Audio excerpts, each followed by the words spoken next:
Admiral Vashey stared at the holographic display in his briefing room aboard the flagship Dread Talon, wondering if the universe had developed a sick sense of humor. The numbers glowing in sickly green light told a story that would make any military commander reach for the nearest bottle of Regellian whiskey.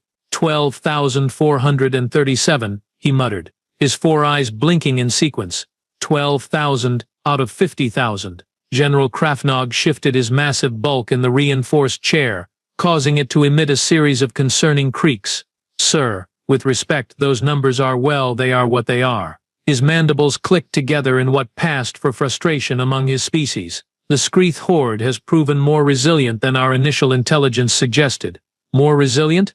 Admiral Vashey's voice rose an octave, causing several junior officers to suddenly find their datapads extremely interesting. General, we have been at war with these parasites for 3 standard galactic years.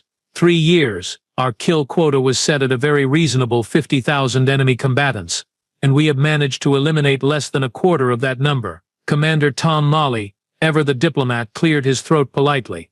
Sir, perhaps we should consider that modern warfare regulations have made certain aggressive tactics less feasible. The Galactic War Crimes Tribunal has been quite specific about acceptable engagement parameters. Admiral Vashey turned his attention to the younger officer, all 4 eyes focusing with laser-like intensity. Commander Malley, are you suggesting that following the rules of civilized warfare is preventing us from winning this conflict? Well, sir, when you put it like that, because that is exactly what I am suggesting. The Admiral slammed his appendage against the briefing table, sending several data crystals skittering across its surface. We are fighting an enemy that reproduces faster than we can eliminate them, in a war zone that spans 14 solar systems, with regulations that require us to file paperwork in triplicate before engaging targets. General Krafnog nodded sagely. The old days were simpler, sir. Point, shoot, file casualty reports. Now we need environmental impact assessments before we can even fire a warning shot. The briefing room door chimed softly, interrupting what promised to be another lengthy discussion about the bureaucratic nightmare that modern galactic warfare had become. A young ensign entered, carrying a datapad and wearing the expression of someone who would rather be anywhere else in the galaxy. Sir, the New Earth liaison has arrived. Transport Shuttle 7 just docked in Bay 12. Admiral Vashey blinked all 4 eyes slowly. Earth liaison. He consulted his own datapad, scrolling through the recent personnel assignments. Ah yes, Amy Kowalski, from the Minnesota region of North America. He looked up at his officers. Remind me again why High Command decided to send us a consultant from a garden world. Commander Malley pulled up the relevant files. Sir, according to her profile, she is 19 standard years old, recently graduated from something called high school, and has experience in what Earth humans refer to as outdoor activities. He paused, scanning further. Her references include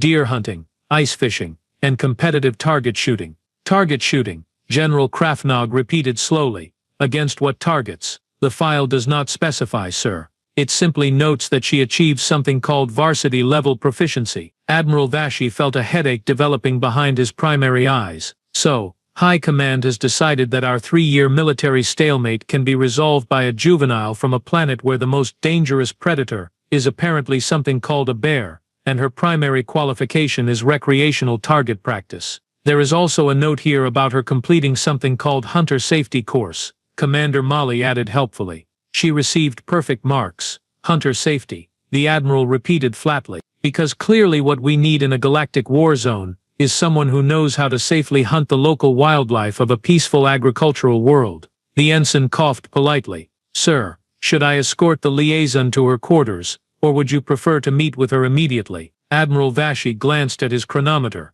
The shift change was still 2 hours away, and the daily tactical briefing was not scheduled until the following morning. Bring her to briefing room 7 in 15 minutes. I want to get this introduction over with so we can get back to the serious business of figuring out how to meet our kill quota before High Command decides to replace us all with automated defense drones. As the ensign departed, General Krafnog shook his massive head slowly. A 19-year-old consultant from Earth. What could High Command possibly be thinking? Commander Malley was still reviewing the personnel file.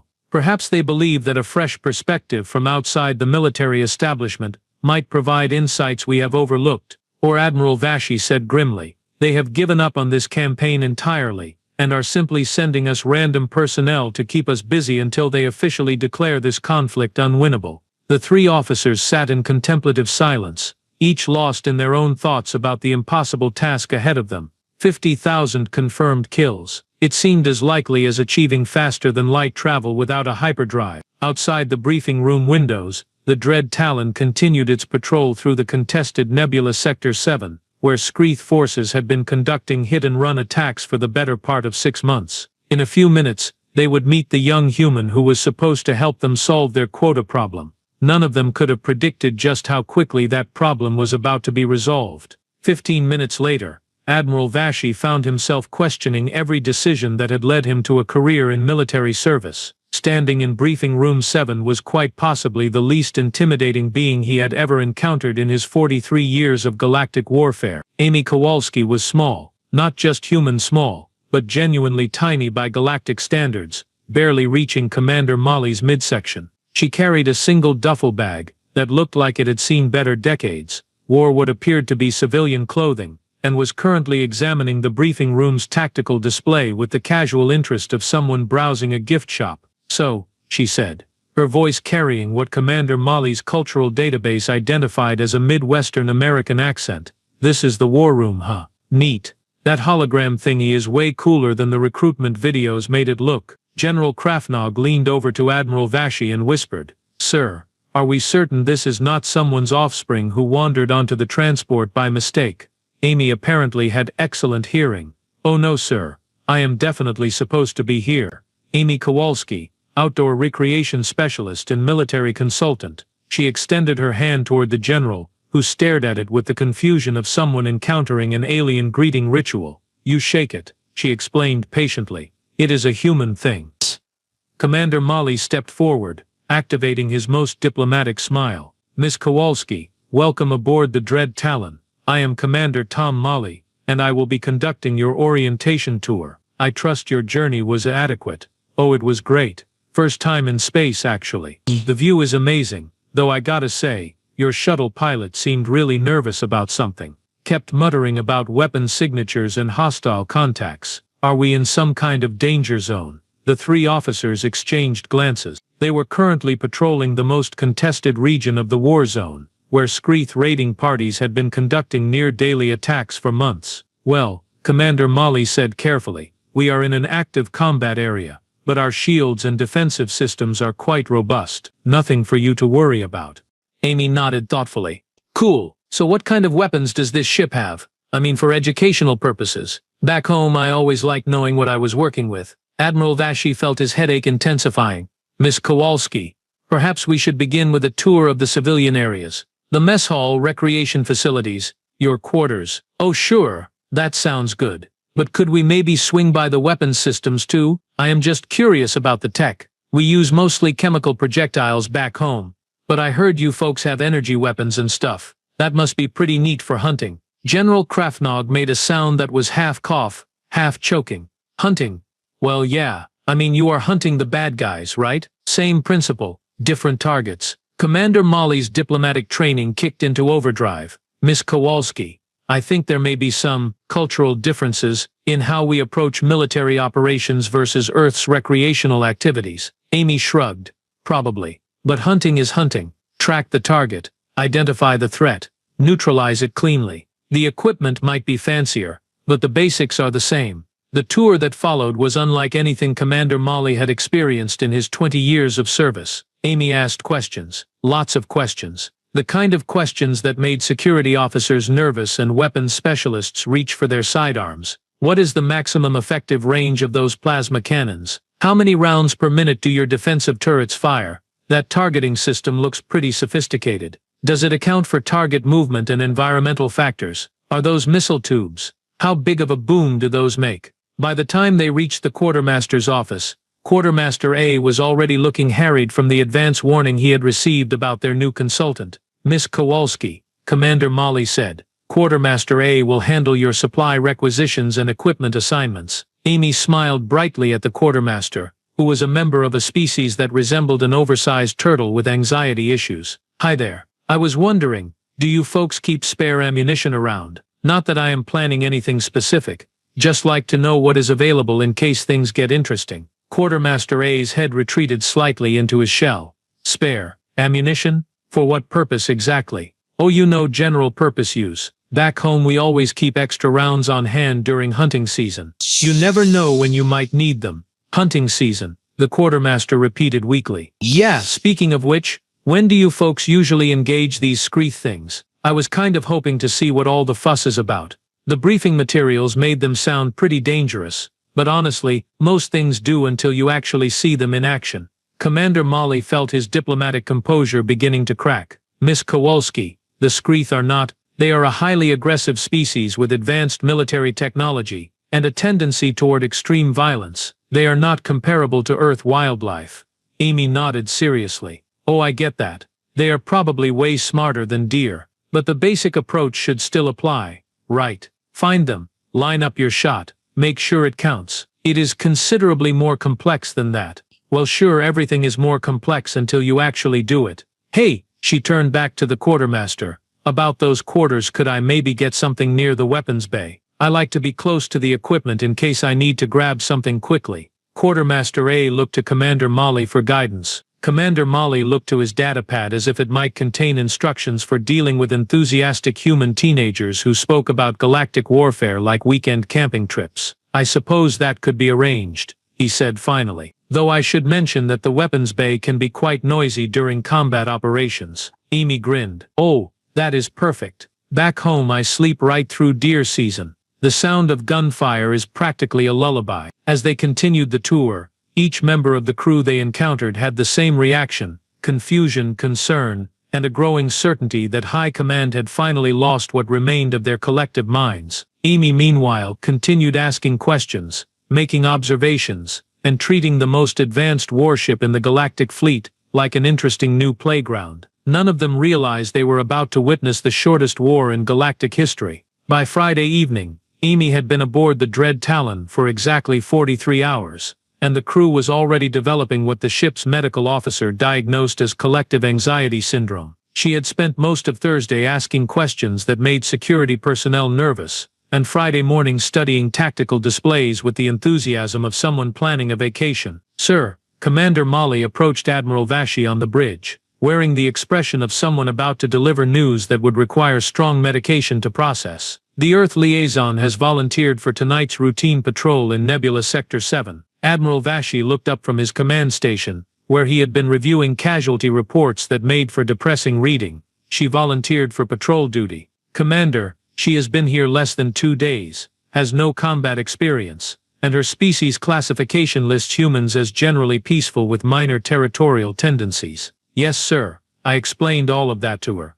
Her response was, and I quote, "Sounds like fun. When do we start?" General Krafnog rotated his massive head toward them. Did she say fun? Sector 7 has seen 15 engagements this week alone. 3 of our patrol craft have suffered major damage. Commander Molly consulted his datapad.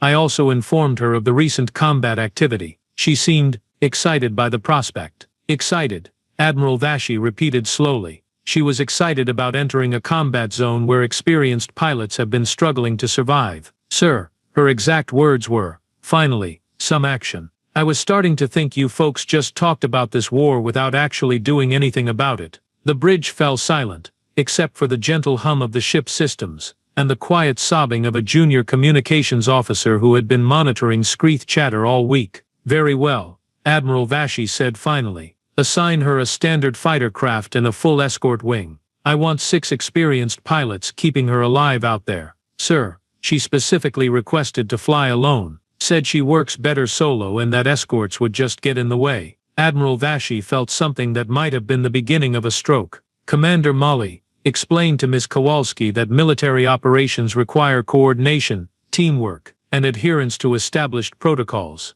I tried that, sir, she said. Back home, we don't hunt deer in groups of 7. Too much noise, too much confusion. The deer always know you are coming. She is comparing military operations to deer hunting. Again. Yes, sir. 20 minutes later, fighter craft designation Hunter 7 launched from the Dread Talon's forward bay with Amy Kowalski at the controls. The bridge crew watched her ship's progress on the main tactical display with the fascination of witnesses to an impending disaster. Communications, Admiral Vashey called. Maintain constant contact with Hunter 7. I want updates every 30 seconds. Aye, sir. Hunter 7, this is Dread Talon Control. Please confirm your status and intentions. Amy's voice crackled over the bridge speakers, clear and cheerful. Hey there, Control. This is Hunter 7, currently heading toward those coordinates you gave me. Wow, this ship handles way better than my dad's pickup truck. The responsiveness is amazing. Commander Molly leaned toward Admiral Vashey. Sir, should we be concerned that she is comparing a military fighter craft to ground transportation? Before the Admiral could respond, the tactical display lit up with contact signatures. 12 Screeth Raiders had appeared on the edge of sensor range, moving in a standard attack formation toward Amy's position. Hunter 7, be advised. You have multiple hostile contacts approaching your position. Recommend immediate withdrawal to friendly territory. Oh, I see them. 12 ships. Looks like they are trying to set up some kind of ambush pattern. That is actually pretty clever. Hold on. Let me get a better look at them. The bridge crew watched in horror as Amy's fighter craft accelerated directly toward the Screeth formation instead of retreating. Hunter 7, you are moving toward hostile contacts. Please confirm your intentions. Just want to get a closer look. Back home you always want to study your target before you take the shot. Oh wow. These ships are uglier than I expected. And is it just me? Or do they seem kind of slow? The tactical display showed the Screeth Raiders adjusting their formation, attempting to surround Amy's fighter. It was a textbook maneuver that had destroyed dozens of galactic patrol craft over the past 3 years. Hunter 7, you are being surrounded. Execute evasive maneuvers immediately. Amy's laughter echoed across the bridge. Oh, that is adorable. They are trying to surround me. It is like when deer try to confuse you by running in different directions. Except these guys are way more predictable. What happened next would be analyzed by military tacticians for decades. Amy's fighter craft moved in ways that violated several established principles of space combat. She accelerated when she should have retreated, turned toward attacks instead of away from them, and somehow managed to position herself in locations that should have been mathematically impossible. Control. This is Hunter 7. Got my first one. Oh man, that was satisfying. These energy weapons are way more efficient than rifle rounds.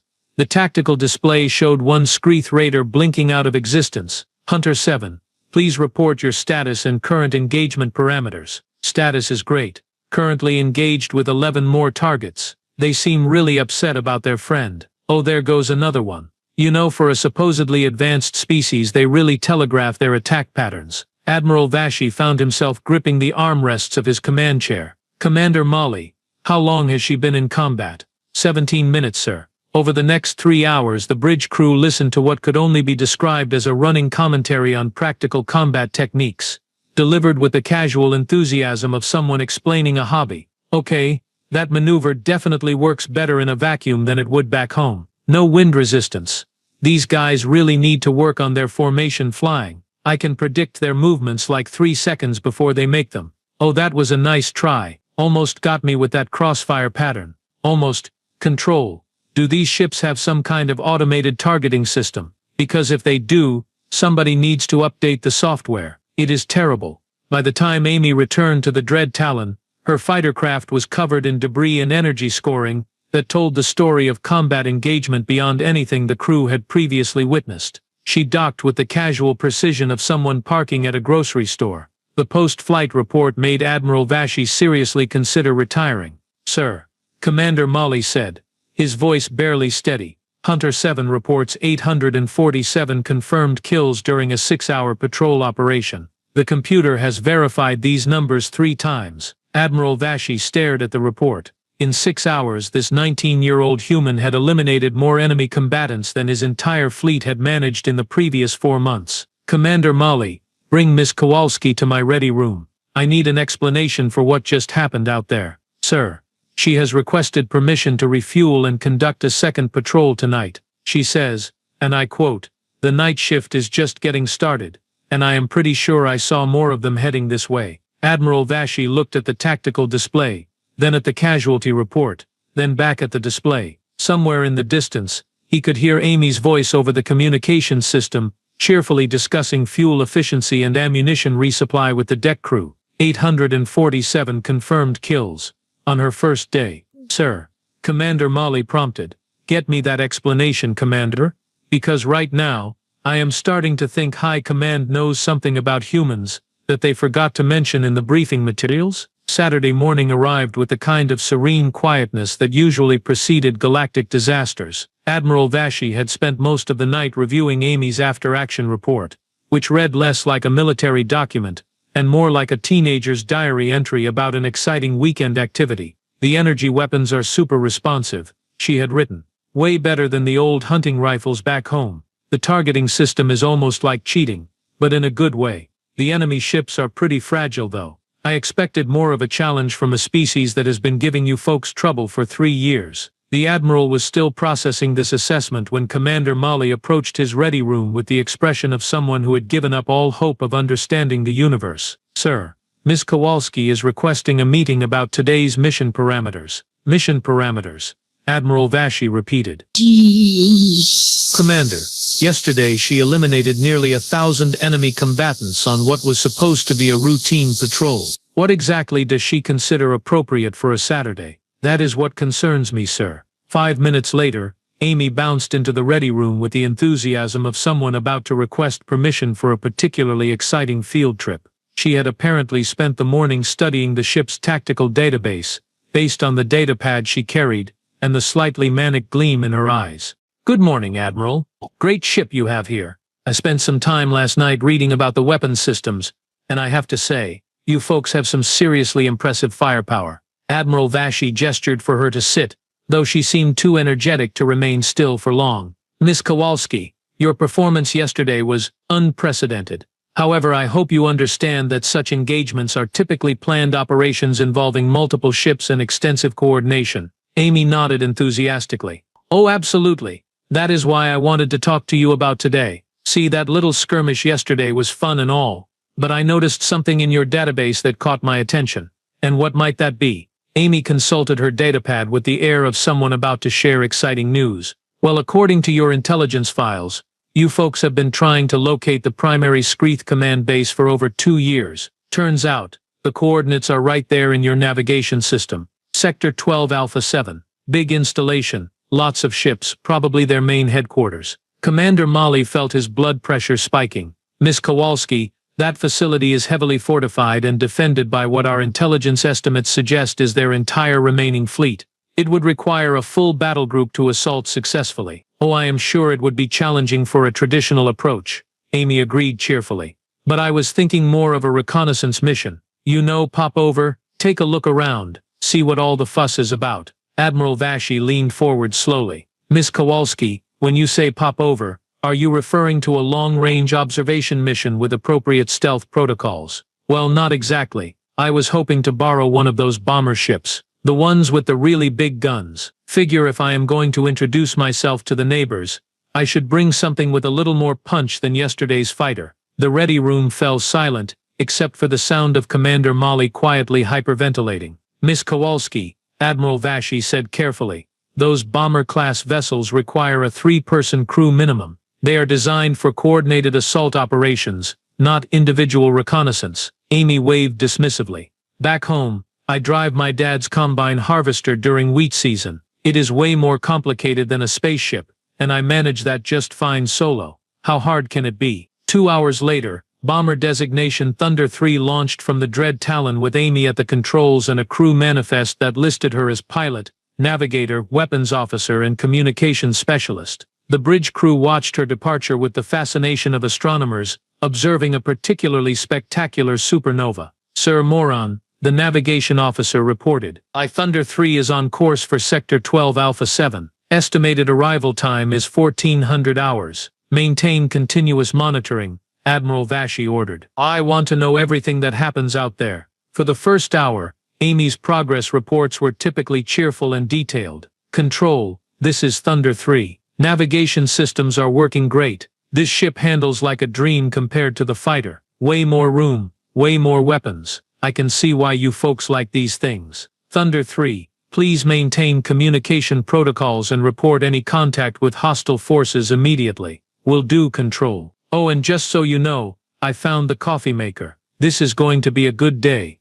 At 13:30 hours, Amy's voice crackled over the communications system one final time. Control, this is Thunder 3. I can see the Screeth base now. Wow, it is way bigger than your intelligence reports suggested. Lots of ships, lots of defensive platforms. This should be interesting. I am just going to pop over and say hello. Then the radio went silent. For 4 hours and 17 minutes, the bridge crew of the Dread Talon experienced what would later be classified as collective psychological trauma. Every attempt to raise Amy on communications failed. Long-range sensors showed massive energy signatures from the direction of the Screeth base, but no clear indication of what was happening. Sir, Judge Quintara approached Admiral Vashi's command station, carrying a datapad, and wearing the expression of someone about to discuss legal complications. I feel obligated to point out that if Miss Kowalski has engaged in unauthorized assault operations against a fortified enemy position, there may be significant legal ramifications regarding prisoner treatment protocols and rules of engagement. Admiral Vashi stared at the tactical display showing nothing but sensor static from Sector 12 Alpha 7. Judge Quintara, at this point I would be delighted to have legal problems. Legal problems would mean she is still alive. At 18:20 hours, the communications array detected an incoming transmission. Control, this is Thunder 3. Sorry about the radio silence. Things got a little busy out here. Requesting permission to dock. Also, you might want to clear some extra space in the main hangar. I am bringing a friend. Ice. The friend turned out to be a disabled Screeth dreadnought, roughly 3 times the size of Thunder 3, which Amy was somehow towing behind her bomber like a teenager dragging home a particularly impressive hunting trophy. The post-mission briefing lasted 6 hours, and required 3 different translators to verify the casualty reports. Amy had single-handedly assaulted the primary Screeth command facility, eliminated their entire defensive fleet, captured their flagship, and effectively ended their military command structure. 15,234 confirmed kills, Commander Mali read from the report, his voice barely above a whisper, including what appears to have been their entire command staff. Judge Quintara leaned forward nervously. Miss Kowalski, regarding the prisoners from the captured dreadnought, I need to ensure they are being held according to galactic conventions. Where exactly are they being detained? Amy looked genuinely confused. What prisoners? The surviving crew from the enemy dreadnought. Oh, Amy said, understanding dawning on her face. There are not any surviving crew. The briefing room fell silent. Miss Kowalski, Judge Quintara said slowly, you captured an intact enemy vessel with no survivors. Amy nodded. Well, yeah, the ship was in good shape, so I figured you folks might want to take a look at it. But the crew, she shrugged. You know how it is during hunting season. Clean shots, quick kills, more humane that way. Admiral Vashi stared at the 19-year-old human who had just casually described eliminating the entire command structure of their enemy, as if she were discussing weekend chores. Miss Kowalski, he said finally, what exactly do you have planned for tomorrow? Amy grinned. Well, I noticed in your database that the Screeth have several supply bases and manufacturing facilities. Figured I might take a look at those next. You know, finish the job properly. The briefing room erupted in what could only be described as controlled panic, while Amy continued planning her Sunday activities with the enthusiasm of someone organizing a particularly exciting picnic. By 1900 hours, the mess hall of the Dread Talon had become an impromptu war room, largely because Amy had claimed a corner table and spread tactical displays across every available surface while working her way through what appeared to be her 4th slice of replicated pizza. The pepperoni is pretty good, she commented to no one in particular, studying a holographic map of Screeth territory. Not quite like home, but close enough. Hey Moran. Navigation Officer Moran looked up from his own dinner with the expression of someone who had learned to fear casual conversation with their human consultant. Yes, Miss Kowalski? These other installations here, Amy pointed to several blinking dots on the tactical display. Are those more enemy strongholds? Your database has them listed as strategic targets of opportunity, but the files are kind of vague. Moran approached her table cautiously, as if Amy might suddenly request directions to the nearest black hole. Those are Screeth supply depots and manufacturing facilities. Miss, they have been considered secondary objectives for eventual assault operations. Eventual, Amy repeated, taking another bite of pizza. How eventual are we talking? Because from what I can see they are all pretty close together. Might be efficient to handle them as a group project. Group project, Moran echoed weakly. Yeah, systematic approach. Back home, when we are dealing with multiple deer stands during hunting season, you plan your route to hit them all efficiently. Same principle applies here. Moran glanced around the mess hall, looking for backup. Unfortunately, most of the senior staff were either in emergency briefings about Amy's Saturday activities, or sedated in the medical bay. Miss Kowalski, those facilities are heavily defended and spread across 3 solar systems. Traditional military doctrine would suggest individual operations conducted over several months. Amy nodded thoughtfully. That does sound like the slow way to do it. What kind of experimental weapons does this ship carry? I saw some interesting entries in the armament database. Experimental weapons. Moran's voice cracked slightly. The plasma lance systems. The quantum torpedoes. That really neat gravity manipulation device. Are those available for field testing? Before Moran could formulate a response that might preserve his sanity, Commander Molly appeared at Amy's table carrying a datapad, and wearing the expression of someone who had been elected to negotiate with a natural disaster. Miss Kowalski, Admiral Vashi would like to discuss your plans for this evening. Amy looked up from her tactical planning with genuine surprise. Plans for this evening? I was just going to grab a few hours of sleep and then get an early start tomorrow. Why? Is something happening tonight? Commander Molly consulted his datapad. Our intelligence division has intercepted several emergency transmissions from Screeth command elements. It appears that your activities today have caused what they are referring to as a catastrophic command failure and complete strategic reorganization. Oh, Amy said, taking another bite of pizza. That sounds good, right? I mean, if they are reorganizing, they are probably confused and off balance. Perfect time to keep the pressure on. Miss Kowalski, they are also broadcasting surrender negotiations to any galactic authority willing to receive them. Amy paused mid-chew. Surrender negotiations. Already? I have only been at this for 2 days. Commander Molly nodded slowly. Yes, miss. It appears that your approach to military operations has been unprecedented in its effectiveness. Amy considered this information while studying her tactical displays. Well, that is convenient, but I should probably make sure they are serious about it. You know how it is with wounded animals. Sometimes they try to trick you into thinking they are giving up when they are really just regrouping. Wounded animals, Commander Molly repeated. So I was thinking, Amy continued, maybe I should borrow some of those experimental weapons and take a quick look at their remaining facilities, just to make sure they are actually shutting down operations and not just buying time to regroup.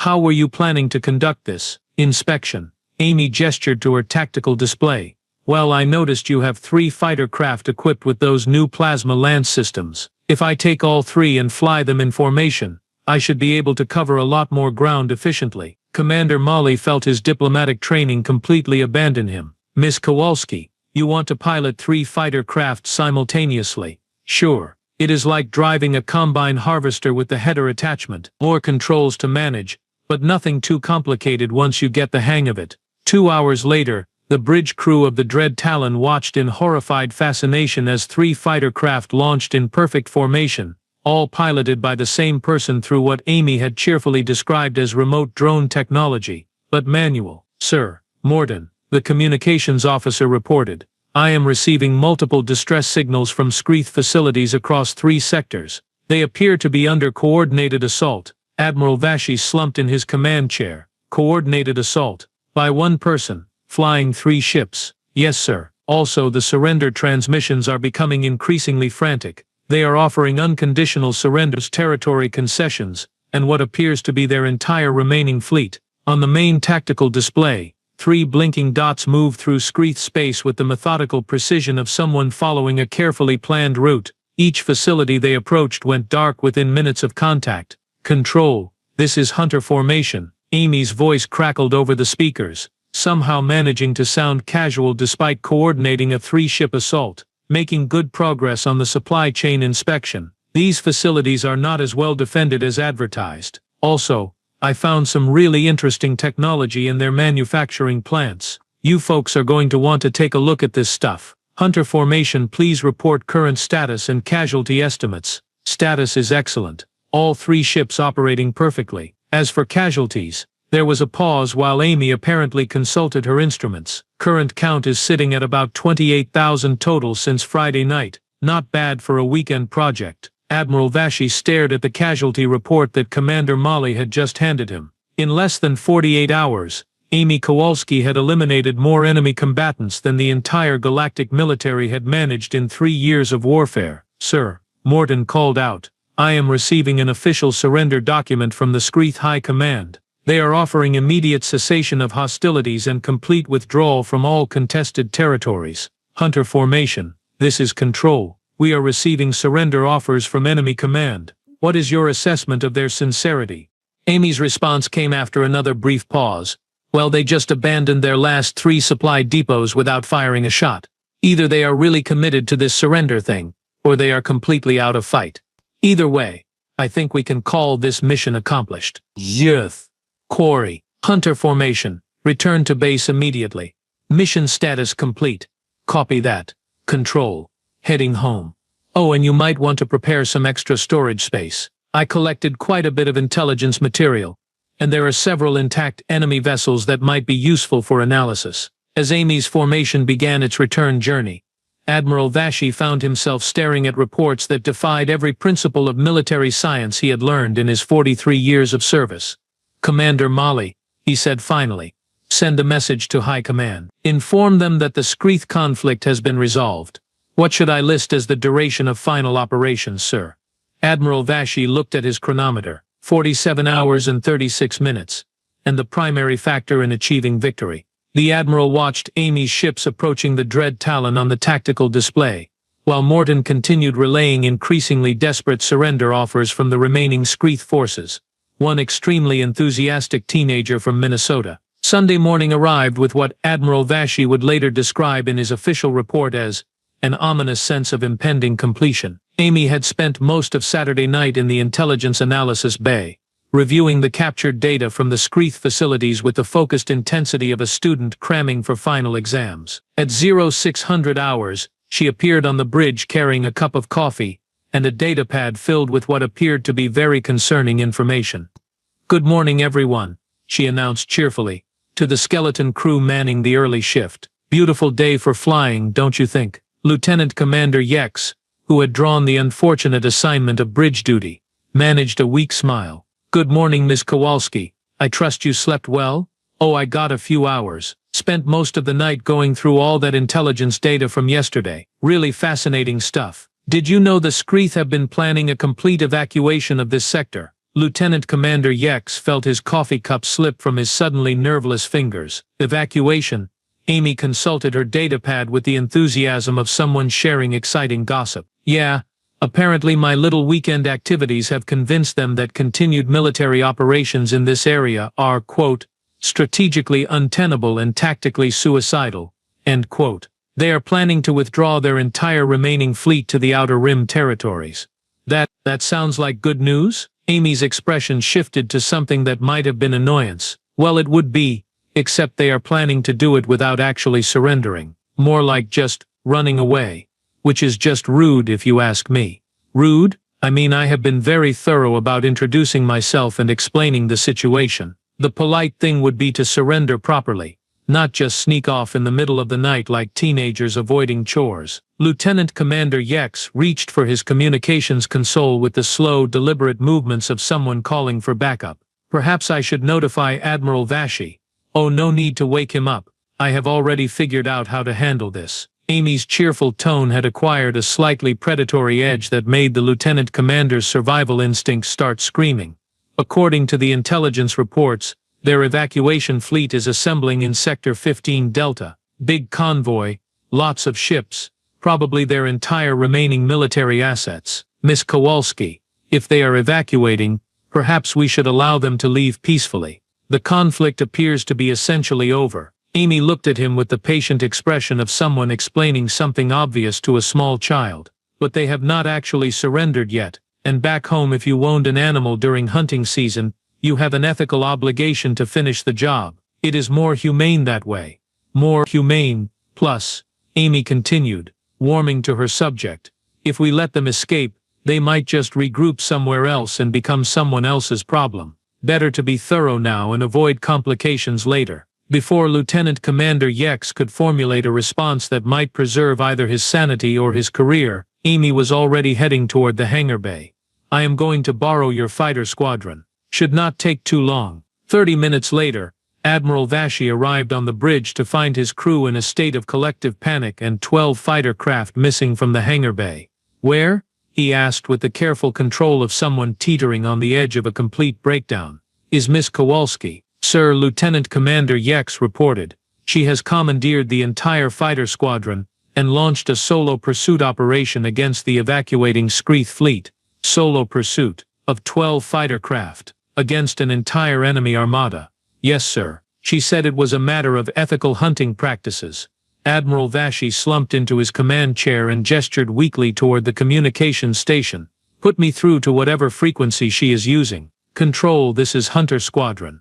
Amy's voice crackled over the bridge speakers with infuriating cheerfulness. "Currently approaching the evacuation convoy." Wow, they really did bring everything they had left. This is like the grand finale of a fireworks show. "Hunter Squadron. This is Admiral Vashi. Please report your current tactical assessment." "Oh, hi, Admiral. Hope I did not wake you up." "Tactical assessment is pretty straightforward. I count about 300 ships in various configurations, mostly transports and support vessels, but there are maybe 50 actual warships providing escort. They are arranged in a standard defensive formation, which is actually kind of predictable." Admiral Vashi felt his headache returning with interest. "Miss Kowalski, 300 ships represents a significant military force. Perhaps we should coordinate a fleet response." "Nah, I have got this. Besides, they are already trying to run away. If we wait for a fleet response, they will just scatter and we will have to hunt them down individually later. Much more efficient to handle it all at once." What followed was 47 minutes of real-time commentary that would be studied by military academies for generations. Amy provided a running narrative of her systematic dismantling of the Skreath evacuation fleet with the casual expertise of a sports commentator. "Okay, starting with the outer perimeter. Those escort frigates are trying to buy time for the transports to jump to hyperspace. Not going to happen, but points for effort. This is like that video game my little brother plays, except the enemies actually explode when you hit them. Way more satisfying feedback. Oh, that was a nice maneuver. They almost managed to coordinate a crossfire pattern. Almost. The command ship is trying to signal surrender now. Little late for that, guys. Should have thought of that before you decided to sneak out without saying goodbye. Control. I am switching to formation pattern Delta. Going to clean up these stragglers more efficiently." Admiral Vashi found himself gripping the armrests of his command chair as he listened to a 19-year-old human casually narrate the complete destruction of an enemy fleet, while apparently piloting 12 fighter craft simultaneously. "Hunter Squadron, please provide a status update on enemy force disposition." "Almost finished here, Control. Maybe a dozen ships left, and they are trying to scatter. This is actually the tricky part. Like when deer bolt in different directions and you have to prioritize your shots." "Miss Kowalski, are you comparing fleet combat to deer hunting again?"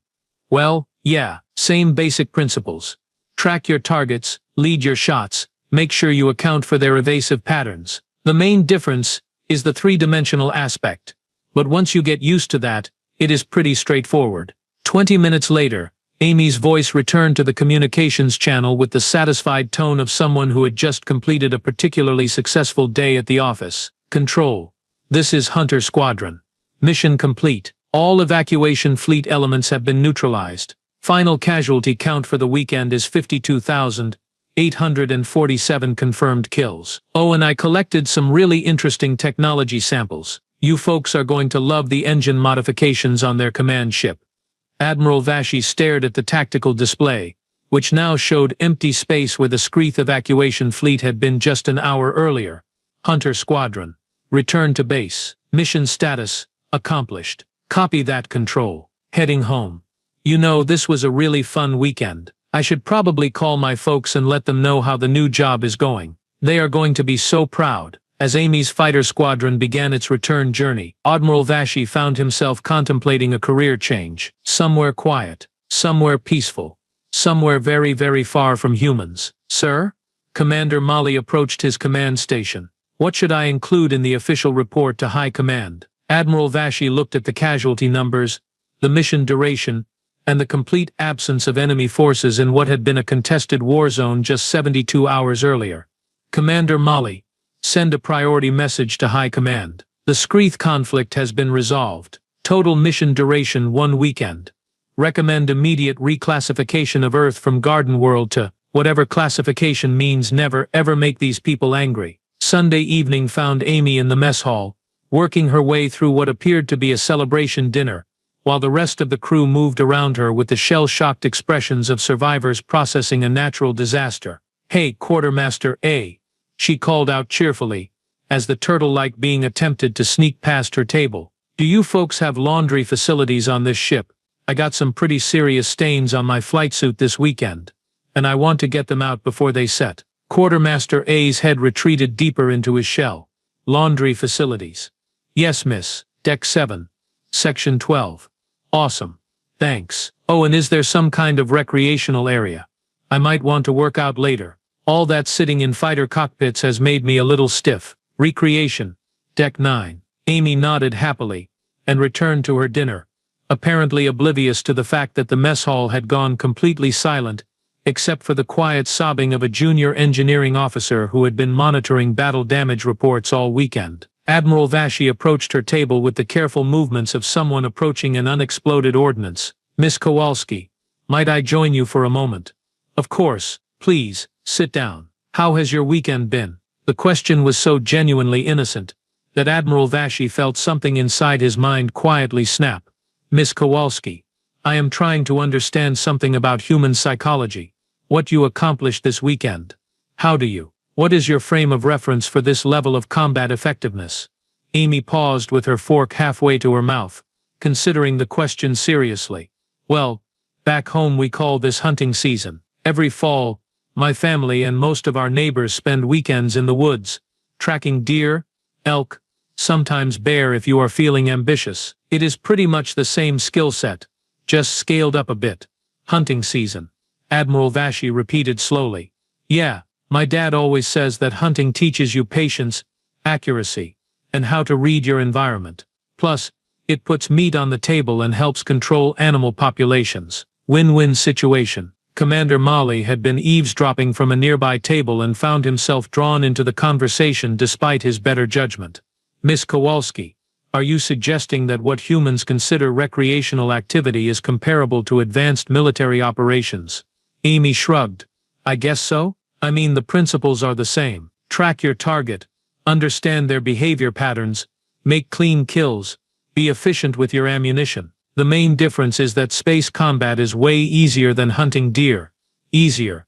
Oh, absolutely. Deer are smart, fast, and they know the terrain better than you do. These Screeth guys were pretty predictable once you figured out their tactics. Plus, they make a lot more noise than deer, so they are easier to track." The mess hall had become completely silent. Even the quiet sobbing had stopped as every crew member strained to hear this conversation. Admiral Vashey felt his worldview continuing to crumble. "Miss Kowalski, if this level of effectiveness is normal for humans, why is Earth classified as a garden world?" Amy looked genuinely puzzled. "Garden world?